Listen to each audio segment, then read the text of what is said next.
Monday edition of Schein Time. What a weekend in sports. And we have major breaking news as one of the best football players on the New York Football Giants has demanded a trade. We have takes, and Giants beat reporter Paul Schwarz from the New York Post will join us live later in Schein Time. UConn and Michigan will battle tonight for the championship and historical implications. California dreamin', California nightmare. The Dodgers rally again to set up Ohtani on the mound in a World Series rematch, while the season stunningly feels over for the Lakers. Adell, hello, legit angel in the outfield. That might have been the most unbelievable defensive performance by a professional athlete I've ever seen. Schein Time starts right now. Don't stop. Keep it coming, baby. Don't stop. We were already loaded on a Monday, and now we have two monster breaking news items for you to start a Monday edition of Schein Time.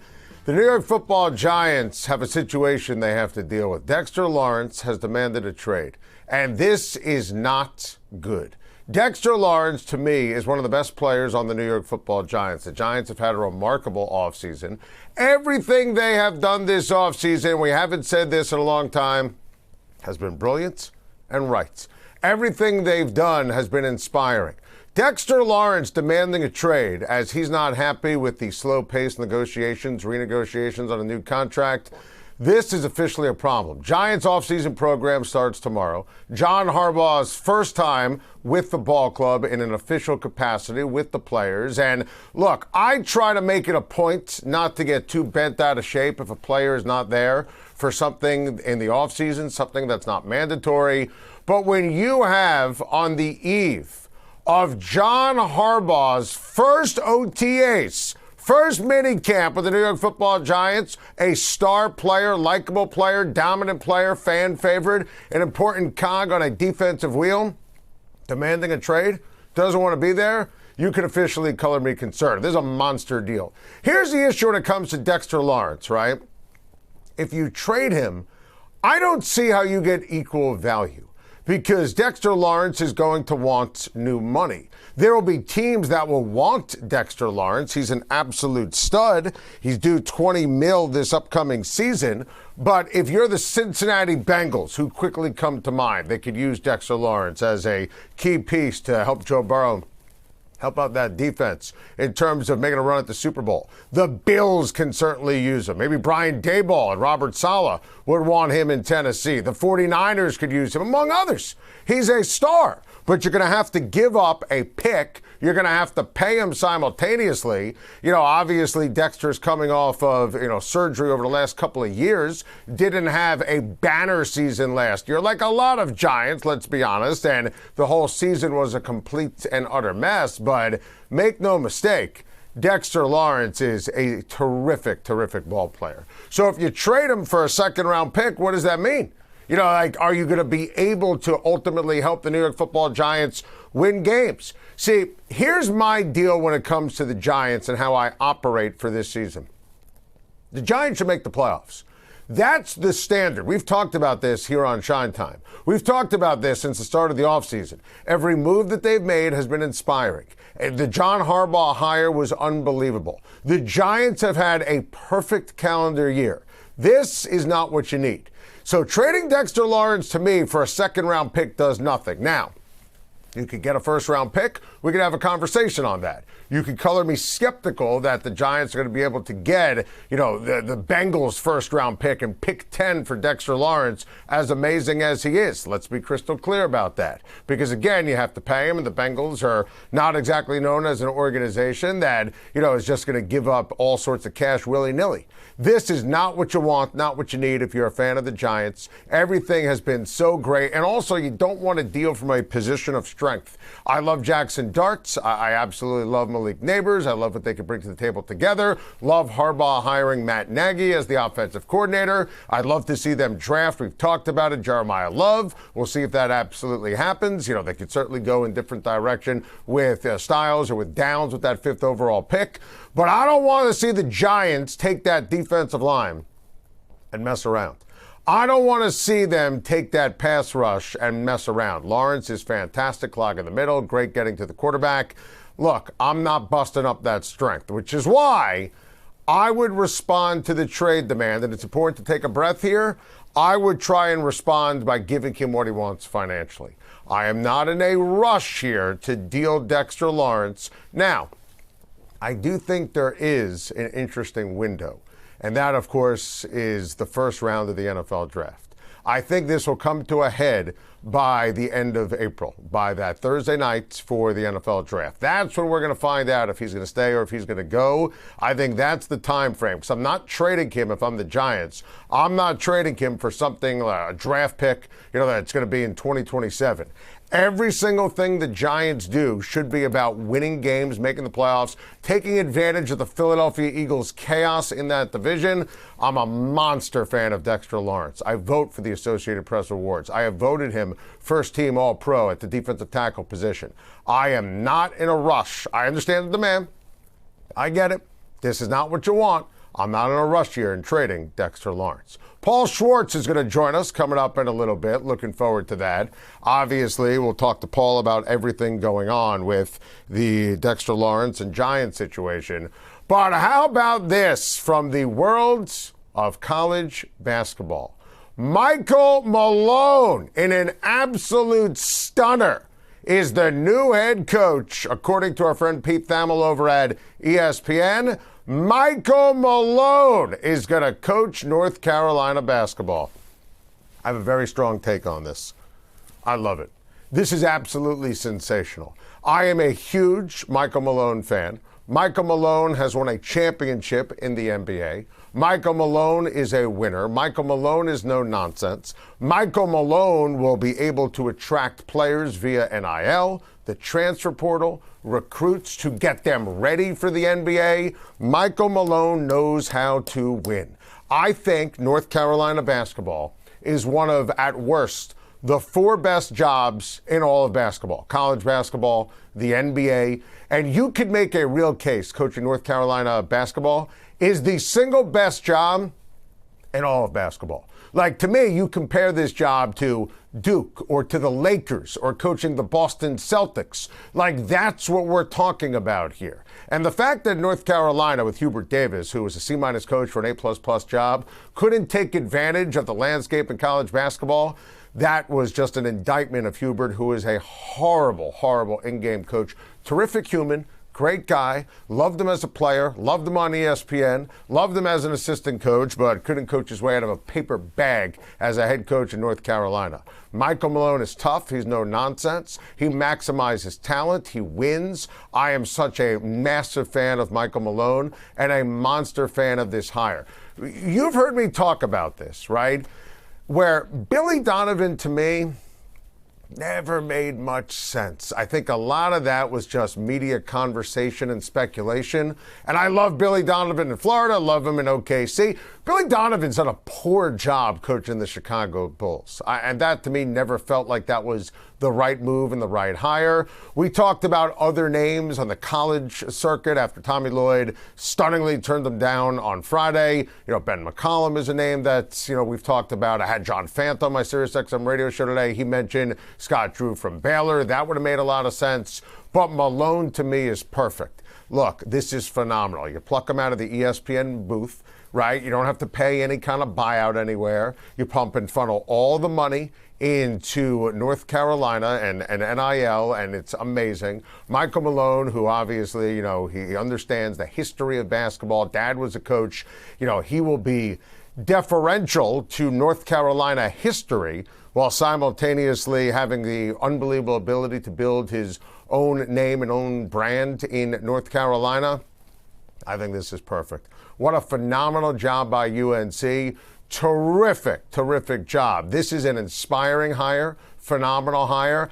And I bet you, and remember, the portal starts at midnight. You're starting to see reports, players going here and there.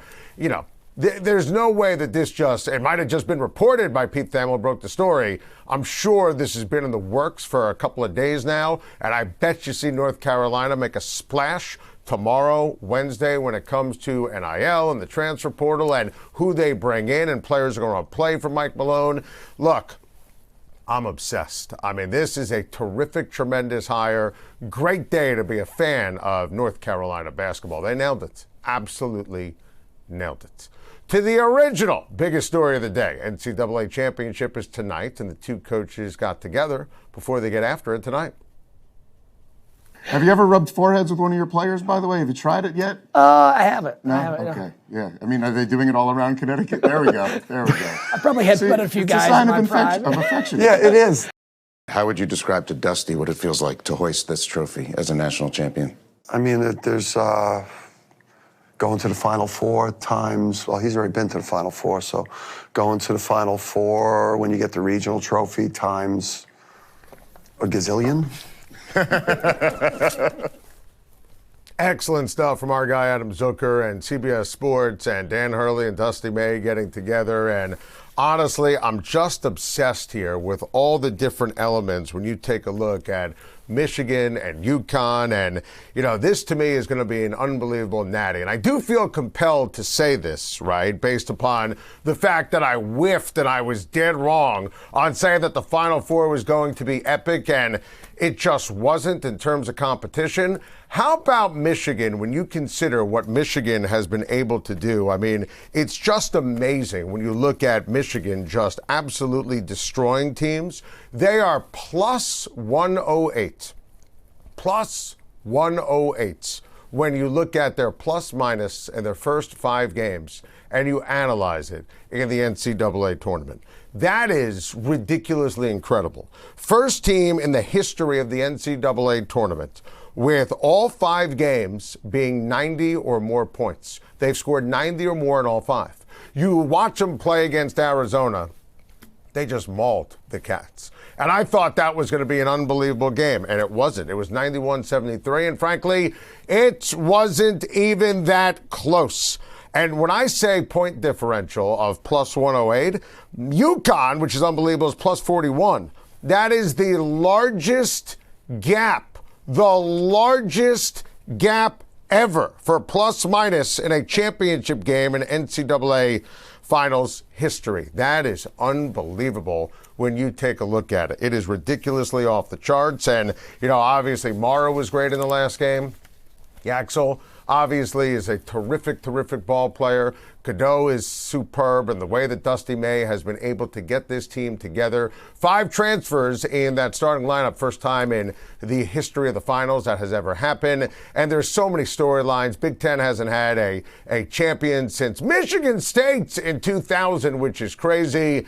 And then, of course, on the other side, UConn, you bet. Dan Hurley, you bet. What Dan Hurley brings to the table is absolutely positively incredible. And I have said this consistently, and you know I'm obsessed with Dan Hurley. I'm such a massive fan. What he has done, when you look at his resume, when you understand what he's accomplished, when you understand that he is going for his 3rd title in 4 years, I mean, this is ridiculous. I mean, you know, this is like picking your favorite child. Pick your favorite nugget on the screen right here, right? 18-3 in the NCAA tournament. It's unreal when you consider what he's done as the UConn coach. Then you consider his winning percentage in the tournament, right? He is number 2 all time. So it literally goes John Wooden, Dan Hurley, Mike Krzyzewski. It's Dan Hurley ahead of Coach K, and I think Coach K is the greatest of all time. Now, I think that when you look at this game, Hurley, obviously, it matters, right? And the confidence for UConn, it matters. You know, you have to go back, and I know our audience appreciates this, right? You know, what transpired in the game against the Duke Blue Devils and that incredible comeback, and what Caravan did and what Mullins did.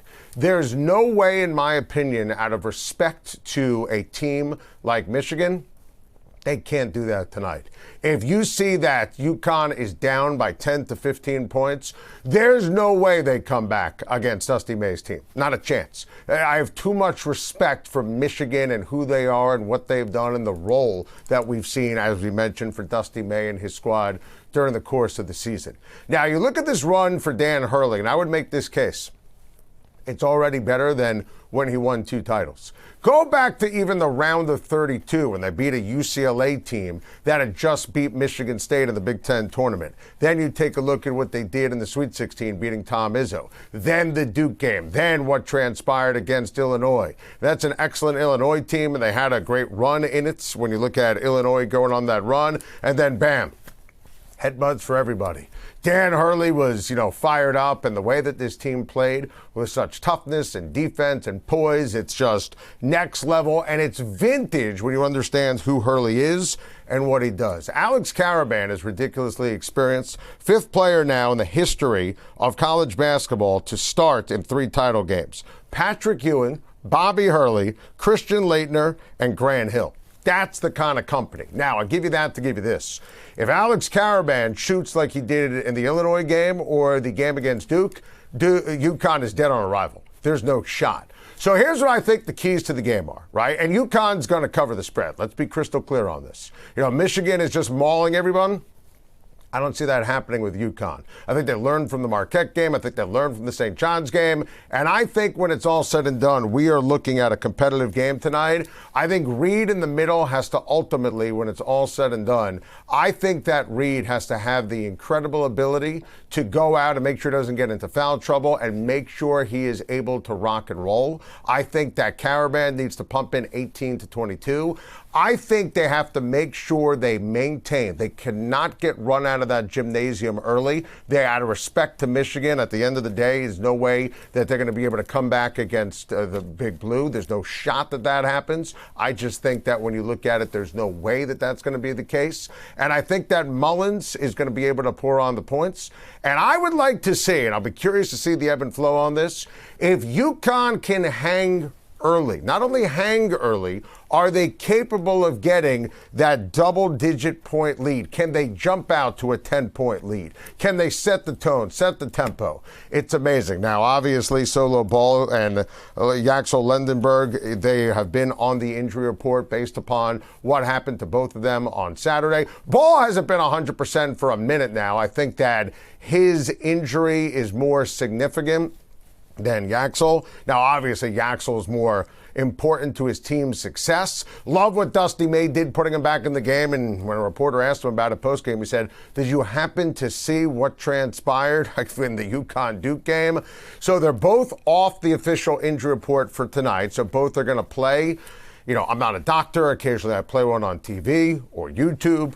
I would say that Ball is probably not even close to 100%. I think that, and Ball hasn't been 100% for a while now. Yaxel, it makes me nervous, but he's going to be out there giving it his all. It's, how he's built, and obviously he's so important to this team. There's a ton of other great players on Michigan. I'm more concerned about Yaxel because of his role as a player, as a dominant force and figure, and as a leader for Dusty May's team.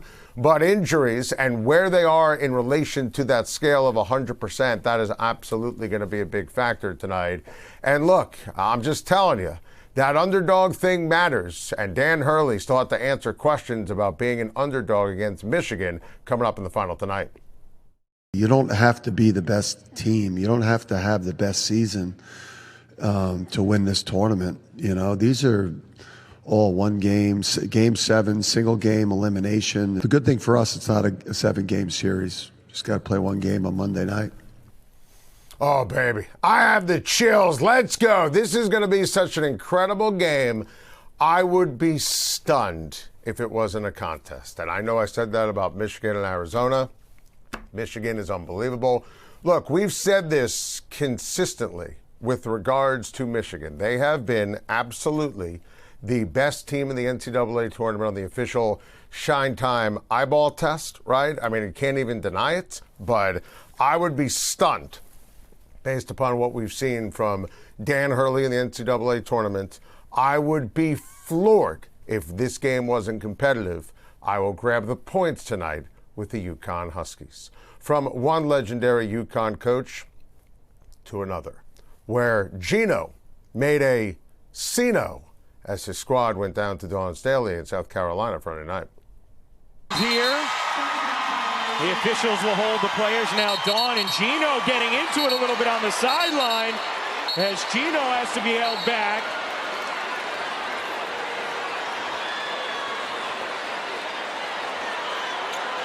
And Dawn and Gino, that's part of what makes this rivalry such a compelling one. That was garbage. That was nonsense. Those are tears of a clown. I thought what Gino Auriemma did at the end of that game, after his team got mauled and humbled and embarrassed and humiliated, absolutely stole the shine and the show from what Dawn Staley in South Carolina able to do. And make no mistake, that was a massive upset. And listening to what Gino said after the game, oh, we didn't shake hands, and that's a joke. I mean, they did shake hands, and he wanted an extra handshake. He was just a sore loser baby. And I say this about Gino Auriemma, having the ultimate respect for Gino Auriemma. I think Gino Auriemma is the GOAT. I think he is the greatest coach in the history of women's college basketball. I think Gino Auriemma, one of the best coaches in the history of college sports, one of the best coaches in the history of basketball on any level. Next sentence. Gino Auriemma embarrassed himself. And that apology, I don't accept it. I refuse to accept the apology. That was a forced statement by Gino Auriemma. That was not a real apology. He didn't even mention Dawn Staley by name. Now, I was listening to my guy Ryan Rucco with Rebecca Lobo on the ABC broadcast yesterday. And Rebecca Lobo, who played for Gino and was critical, highly critical of Gino, she certainly gave the nugget, which I found interesting, that Dawn Staley and Gino, they talked and Gino reached out to Dawn Staley, and that's great. But the fact that he couldn't even be bothered in that fake apology to put Dawn Staley's name in that statement, it's embarrassing. Absolutely embarrassing. Look, I'm not going to sit here and rewrite Gino's legacy, but I am going to be incredibly disappointed. As someone who loves watching the Final Four for women's college basketball, and as someone who really has had the ultimate respect for what Gino Auriemma has built in stores, that was an embarrassment. And to take away from Dawn Staley's team, and to take away from the actual results, and to act like a petulant child, man, disgraceful. What an embarrassment. And no, that was not a real apology, and I do not, on behalf of Dawn Staley and sports fans everywhere, Gino, that's not a real apology, and I do not accept your fake, nonsensical, amateur hour, fraudulent apology. Oh, by the way, UCLA actually won the national championship. Holly Rowe caught up with an emotional Corey Close right after the game. Corey, you've got someone special wanting to see you. Come on, Mom. I couldn't interrupt this hug. It's been a long time for you. You've been at UCLA for 15 years. How do you wrap around what you're feeling right now in this moment? It's immeasurably more than I could ask or imagine. It's beyond my wildest dreams. But it's meaningful because of the people I've gotten to share it with. It's all about the heart. And it would be shallow without an amazing village and incredible people that have poured into me my whole life. Just an unbelievable scene. And how about this? The first championship since we launched the California Post, the first California championship. So that's pretty cool. I love that. Ben Bolch and his coverage of the UCLA Women's Championship. Ben Bolch is outstanding, and I thought he did an amazing job. And listen, it's incredible must-read in the California Post and what Lauren Betts was able to do. And she is such a terrific player and an inspirational human. Her sister's on the team. You think about the experience, and all these upperclassmen and seniors wanted to stay. And Betts has been just wonderfully beautiful and outspoken in terms of, athletes dealing with anxiety. She is a gem. I picked, as you know, UCLA to win on Friday, picked them to win on Sunday. I was dead wrong on South Carolina and UConn. But this was so cool, man. I just think the world of this story. I think the world of the coach. I think the world of the likability and the teamwork of this team. Jaquez is unbelievable. The way that they do the little things that aren't so little. The way their coach is such an authentic gem. This was so great for women's college basketball, so great for sports, so great for California sports. Honestly, I couldn't get enough. I was openly rooting, as you know, for UCLA. I always like seeing history when it comes to sports, and seeing UCLA women win their first ever title. I mean, yeah, bear hugs all the way around. That was unbelievable. To baseball now, and we've got a Hollywood sequel. And of course, you know who the star of the show is going to be. And finally, last but certainly not least, it's showtime! Last year's National League MVP, Shohei Ohtani! This is the first World Series ring for the four-time All-Star, three-time MVP from Oshu, Japan. Oh, we got a rematch tonight with the World Series with the Dodgers and the Blue Jays, and man, I can't wait for it. And how about the Dodgers, 7-2 to start the season? The Blue Jays, they are absolutely starting going the opposite direction, and it's really disheartening if you're a fan of the Toronto Blue Jays, or if you bet on them to win the division or pick them to win any of these games against Chicago. You can't get swept by the Chicago White Sox. That is illegal in the United States and Canada. That is officially an international incident. How about the Dodgers? I mean, we talk about this all the time. Toughness. You know, a lot of teams in the history of sports have spent a lot of money on players. You need heart. You need soul. You need to have guys who understand the nature of having the ability to come back down 5 runs and take a series against the Washington Nationals. And Ohtani hit his first homer of the year. Now he's going to pitch tonight in a World Series rematch against the Blue Jays. Max Scherzer is going to be on the bump for Toronto. Man, I'm excited. And I expect the Dodgers to do what they've been doing to start the season, what they did against the Blue Jays in that World Series. I still can't believe that they won Game 7 in the fashion they did. Toronto had that thing in the bank on 4 or 5 different occasions, and I don't think you're going to see any way that Toronto gets any measure of revenge when you take a look at it. I expect the Dodgers to win once again, and never, and I say this all the time on Schein Time, don't take anything that Ohtani's doing for granted. Homer yesterday, on the mound in a World Series rematch tonight. Bag it, Babe Ruth. There's never been anyone like Shohei Ohtani in the history of baseball. Mookie Betts is on the injured list for the Dodgers. That is certainly a deal. But with their toughness and their depth and their talent, still think we're looking at 120 wins here, the best season ever for L.A. Staying out west, and congratulations to Giants manager Tony Vitello on his first big league career ejection. I said one last thing just to, out of, frustration or being all fired up that was complete nonsense. I think it was misinterpreted a little bit, but you're on the field that long and you're not a player, you're probably out of place a little bit. Boy, shame on me. I thought Tony Vitello would make a seamless transition or be the right guy at the right time after the Giants have had a bunch of nondescript managers. Well, sometimes you got to stick to the old script, because taking someone from college to Major League Baseball, there was risk reward, there was boom or bust, and right now, it's all bust. Hey, the Mets took advantage. Give the Mets a ton of credit. Love what I saw out of McClain. I'm obsessed with his talent, and he was the ultimate stopper on Friday. Mets had a really good, tough, and clutch weekend. Terrific job by the Mets. This needed to happen. Sweeping the weekend. They lost the Giants. When you look at what transpired on Thursday, that was obviously a deal at the time, especially on the heels of what happened against St. Louis. But, boy, I will tell you that when you look at it from a Mets perspective, it's not hyperbole to say they needed that, considering the division, considering how strong these teams are, considering the negativity around the Mets at the start of the season. Just a tremendous, tremendous job by the Mets and their ability here to bounce back. To the American League, Red Sox. Oy, what an awful start. The fans chanting, "Sell the team" on Sunday. Roman Anthony talked to the press about what has been missing in Boston. We need to find a way to just bring more energy and just be better. This is unacceptable. It's unacceptable to the fans. It's unacceptable to the standard that we set for ourselves.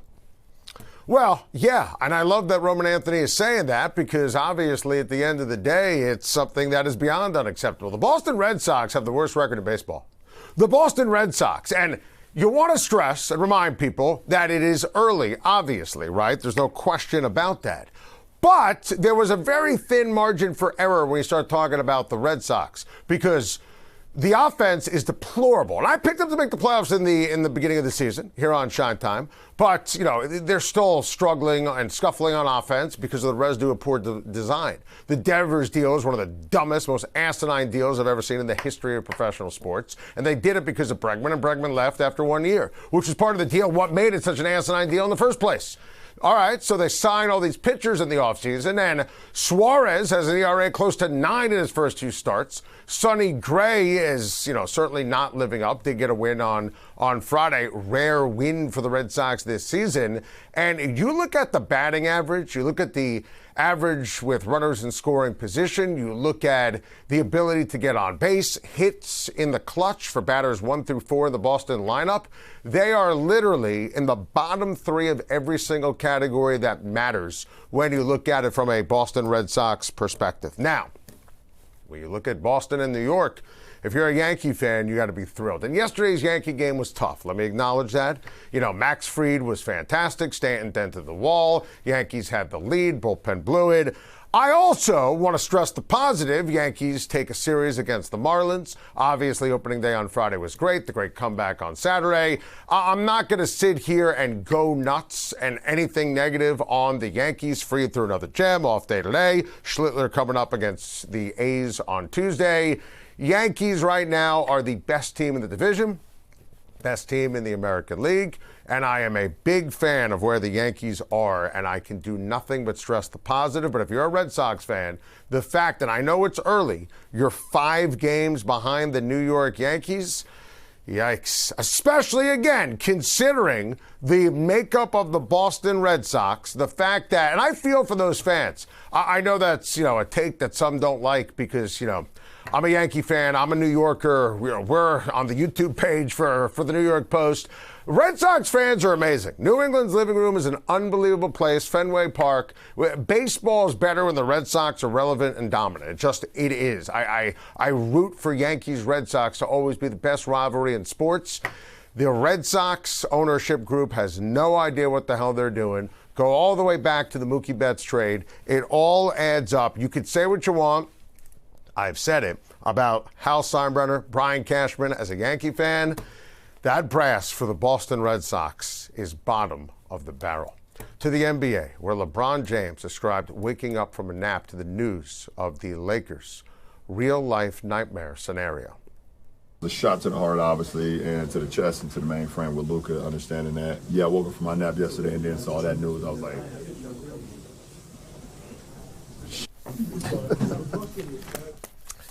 Yeah, that's one word for it. And that'll do it for the LA Lakers. Season's over. I mean, literally, we have been a beacon of positivity and sunshine here on Schein Time. We have spent countless hours here on our show since we launched, talking about the Lakers and Luka and Austin Reeves and how amazing the Lakers are and how great they are going to be. When you take a look at the Lakers and their ability to go out and win and beat San Antonio, and they're a top 3 team, and Luka for MVP, it's over. Season's over. I don't say that as a hot take artist. I don't say that throwing stuff against the wall. You know, maybe Luka Doncic finds that doctor in Europe and comes back at some point and, you know, he's better than ever. But you're still not going to have Austin Reeves. So you got Reeves and you have Doncic both out for the rest of the regular season. Reeves is going to be out 4 to 6 weeks. Doncic is out as well. You got Luka with the hamstring, and obviously that's ridiculously problematic. Then you take a look at what's going on with Austin Reeves, and I mean, it's a grade 2 oblique. I mean, just awful.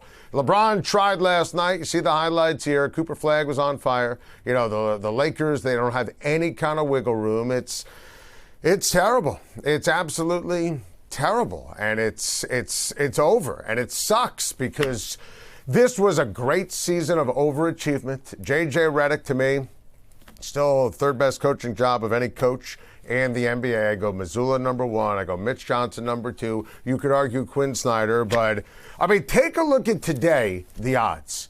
I want you to take a look at this. The Lakers had the 4th best odds to win the West last week at this time. And in my mind, they were the 2nd best team in the conference. The Clippers, rightly so, have better odds. And now the Lakers are just a half game ahead of Denver, which is, I mean, so disappointing from a Laker perspective.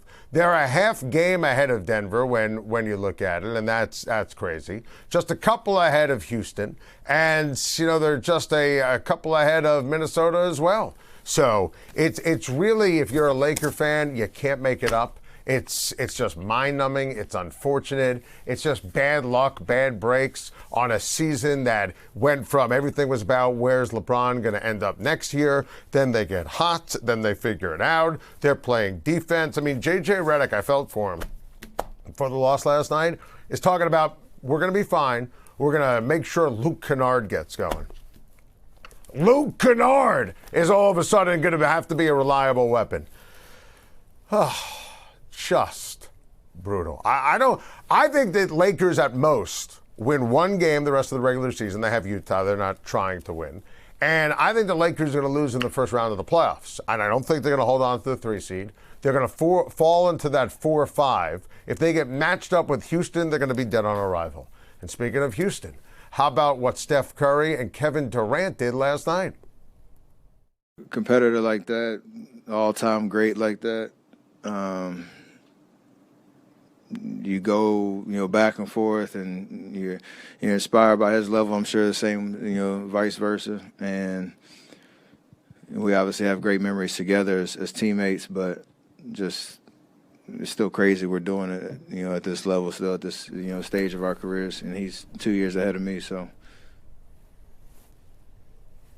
Yeah, that was wild last night. And Steph, listen, anyone who's criticizing Steph Curry for coming back, I mean, we rip NBA players, we will in a second, for not caring and load management and not being out there. Steph wants to play. Warriors are not going anywhere with Steph Curry. I don't care. That's his job. He understands the showman element of it. He's under contract. Fans want to see him. Rights holders want to see him. He wants to be out there. Anyone who's ripping Steph Curry or the Warriors, you're not paying attention.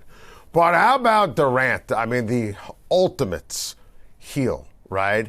And he was, partly responsible for helping build that's a great new arena. I mean, the Chase Center, it's just incredible. And look at what Durant was able to do. He's an all-timer. And Kevin Durant was a 2-time champion, no asterisk, and he was a Finals MVP twice for the Warriors. And the fact that he was able, on a night where the Lakers got embarrassed, Lakers lost their 2 best offensive players, Steph comes back, and the story is really Durant and how dominant he was. Also, if you're a fan of the Houston Rockets, now we're talking about, okay, they have the ability to beat Los Angeles because of Durant. Man, it was, as someone who loves KD, it always felt sad for him in Brooklyn, where he's wearing the extra long shoes and the foot's on the line in the epic Game 7. This was goat-on-goat crime, baby. And Kevin Durant getting the best of Steph Curry in the return for Steph Curry after he missed a couple of months in San Francisco. Man, ultimate heel turn. And as someone who loves Kevin Durant, I was okay with that. To maybe one of the most fun matchups of the year in the NBA, the future, Wemby going head-to-head with the now, Jokic. Here's what the Joker had to say about the matchup. I think the first time I played against him, I told you guys that he's going to change the league and he's going to change the basketball, and I still think that, and I think he has opportunity and chance to be the most unique basketball player ever played the game. That game was unbelievable on Saturday, and wow, did the NBA need it. If you look at Friday night, and we talked about this on Friday's Sizzling Shine Time, the games, the slate was deplorable. You had 6 games where one of the teams involved had no interest in winning. And this past weekend was the second to last weekend in the NBA regular season. And the NBA regular season didn't even matter. Like, there was no buzz, nobody caring. It was deplorable. Take a look at this, right? You had the Pacers, you had the Nets, you had the Bulls, you had the Jazz, you had the Grizzlies, and the Milwaukee Bucks all playing to lose the game. That was an embarrassment for the NBA. So, wow, did we need that kind of showdown? And it was right before the Final Four, and Jokic and Wemby going shot for shot, play for play. This was the best, most fun game of the regular season. The NBA should be like this every single night, where you have great players. You should want to win. The seeding should matter. The competition should matter. Being out there against another great team in the conference should matter. And that's what we got. And Victor Wembanyama has just been unbelievable. And in this game, Wemby was unreal, and he's making shot after shot and good play after good play.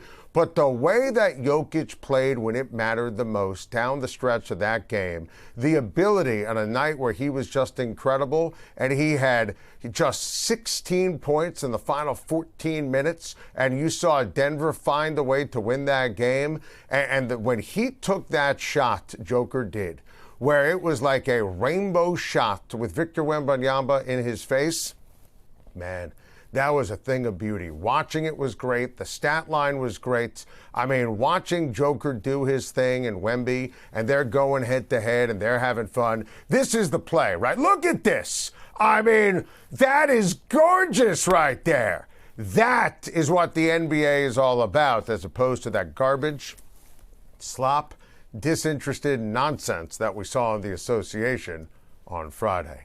Back to one of the biggest stories on a very busy Sports Monday, definitely the biggest in New York. Dexter Lawrence has demanded a trade from the New York Football Giants. For more, let's bring in our very own Giants beat reporter, the great Paul Schwarz. Paul, what can you tell us about this situation? Hi, Adam. Well, I would say I certainly was surprised to see this today, but not shocked, right? Where there's smoke, there's fire. And there's been rumblings. Joe Schein was asked about it at the back in the combine. What's going on with Dex? What's going on with Dex? He said, I don't know. Nothing's going on with Dex. Well, clearly Dexter Lawrence is not happy with his contract. Now, I know you are probably happy with your contract at the Post, right? But would you be happy with 4 years, $90 million 3 years ago, right? That's the fan, right? It's enough. When is enough too much? All those things. But since then, Dexter Lawrence is now the 12th highest paid interior defensive lineman. He had a terrific 2023. He had a great 2024 and not so great last year. You know, his camp will say, well, he was double teamed 75% of the time, but he's wanted to redo his contract for 2 years. This is what players do, right? They reach a point and then they say, this is voluntary starting Tuesday, tomorrow. I'm not showing up. I'm not volunteering. And it's interesting because it's also John Harbaugh's first day on the job with his team. You said a lot of interesting and great things right there. I want to piggyback off a couple. I try to always make a point not to go nuts about players not being at voluntary activities. I just don't think it's that big a deal. And this is the time. Players have a hammer. They want to swing it. Great. That's their right, their prerogative. You know, you want him there, obviously. It's John Harbaugh's first time with the team, but I will support Lawrence on that. But as you said, you know, surprised but not shocked, because this has been percolating. And I'm fascinated to get your take, Paul, and also your information on how this plays out, because I would think there are teams around the league, I mentioned a few to start the show, that would say, yes, I would love to add someone like Dexter Lawrence. The Giants want to win for their team, for their fans, for Harbaugh this year. The East has chaos. I think the Giants could be pretty good this year. You know, what his value on the open market, what he gets traded for. Fascinated to get your take and information. Who blinks and how this plays out? Look, the Giants do not want to trade Dexter Lawrence. The whole point going into this was we have to improve our run defense, right? That's John Harbaugh's biggest thing. That's with Dexter Lawrence. They don't feel they have enough. That's why they sign Tremaine Edmonds. That's why they might take Sonny Styles with the number 5 pick. Even with that, the Giants feel they're a defensive tackle, interior lineman short at this point. That's with Dexter Lawrence. So they know that would be literally a gaping hole. What did John Harbaugh say not long ago about Dexter Lawrence? He said, he's super, super important. He's a cornerstone football player. He's not like a cornerstone. He's like a middle stone. He's a big middle stone. He also said, interestingly enough, that it's not my job to assure him that he's wanted and needed. Now, I don't know if John Harbaugh realized it would get to this point. So I agree with you. Not showing up this week. Look, they're in meetings. They're running around on the field. The coaches aren't even out there. We just saw today that Lamar Jackson is showing up in Baltimore.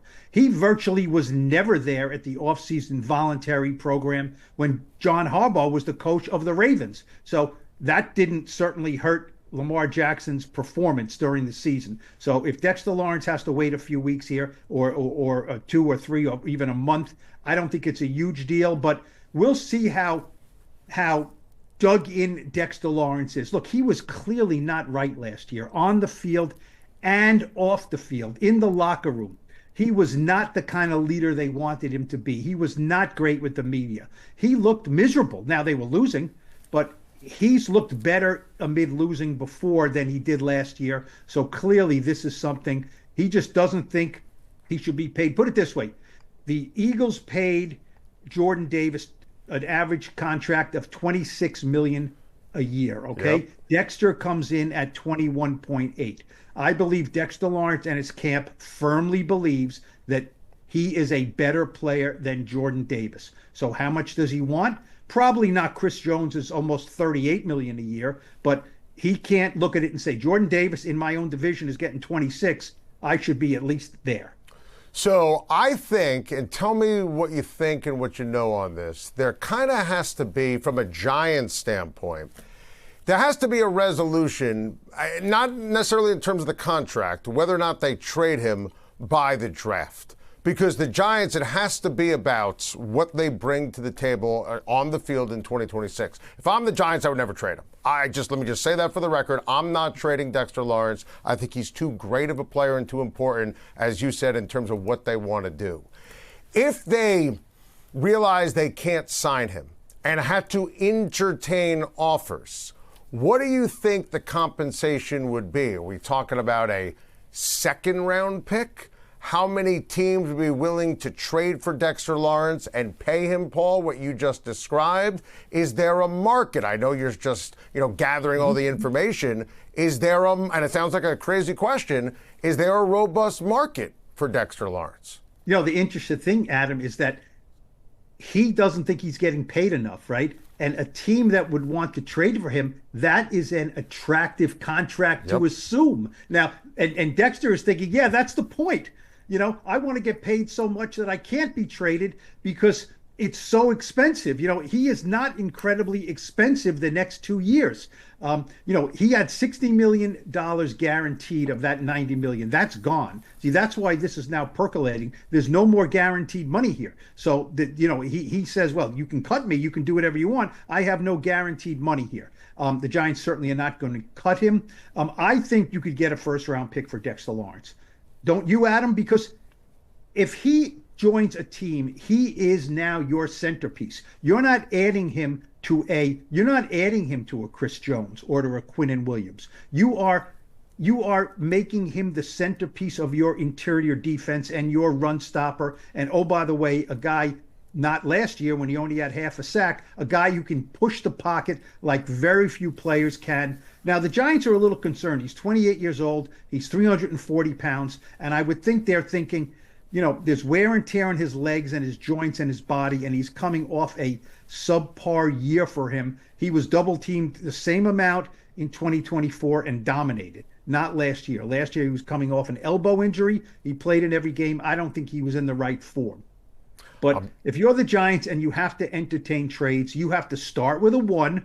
You maybe would accept a 2. And John Harbaugh wants more picks in this draft. He doesn't like the fact that the Giants have the 37th overall pick in the second round and then They have to wait till 105 in the 4th round. That is a huge amount of draft real estate that the Giants would just be sitting and watching. Harbaugh was disappointed when he came to this team. He said, for a bad team, why don't we have more picks? You know what I mean? Why don't we have more picks, right? We're a bad team. We should have more picks. They only have 7. They have none in the 3rd round. Now, that 3rd round pick was traded away for Jackson Dart. And Harbaugh would not have taken the job if they didn't have Jackson Dart. So you can't play it both ways there. But so I could see the Giants at number 5 trading down a few spots to gain a 2nd or 3rd round pick. They do not want to trade Dexter Lawrence to get that pick. But that's just, you patch one hole and you open up 2 more. Paul, you're the best. Unbelievable stuff as always. We appreciate the time. Fascinated to see how this plays out, and we'll be reading everything you write, of course, in the New York Post. Thanks as always. Thanks, Adam. Let's finish strong. No balls and 1 strike. And here's a drive out to right from Raleigh. Adell's back near the wall. He leaps, and he caught it! Joe Adell! There's a drive to right. Adell is back. He's at the wall. He leaps up. He got another one! Wow. Joe Adell, what a night! Lead. And here's Crawford with a fly ball to right toward the corner. It's Joe Adell again near the foul pole. Leaping up! Did he catch it again? He fell into the crowd, so it's a home run. They called him out. He did it again. Adell, hello. Hello from the other side. Maybe that's what Adell was singing about all those years. That was, to me, the single most majestic, unbelievable, unfathomable, incredibly awesome defensive performance I've seen in the history of professional sports. Oh, Adam, that's crazy. It was a random Saturday night in baseball. Joe Adell robbed not 1, not 2, but 3 home runs in a 1-0 game. And that picture we just showed is unbelievable when you consider what transpired with Adell, and he falls into the stands, and he literally holds up the ball standing in the stands. Let me repeat it. It's a 1-0 win for the Angels, and he robbed 3 home runs. Like clear highway robbery, absolutely positively would have been home runs, and the Angels would have lost the game. That is unbelievable. And considering that the Angels are an absolute disgrace as an organization, I feel terrible for the Angels fans, and there are a lot of Angels fans, never get it twisted. Artie Moreno still owns this team. Oh, just awful. Wish he would have sold it like he said he would years ago. He doesn't care about the great Angels fans. You'll always have Saturday night. That's one of the single greatest performances I've ever seen by an athlete, and arguably the greatest, most unfathomable, unbelievable, just incredible defensive ball game by one human being I have ever seen. Adell, hello. We have some monster breaking news on the Mets. Juan Soto is going to the injured list. Right calf strain.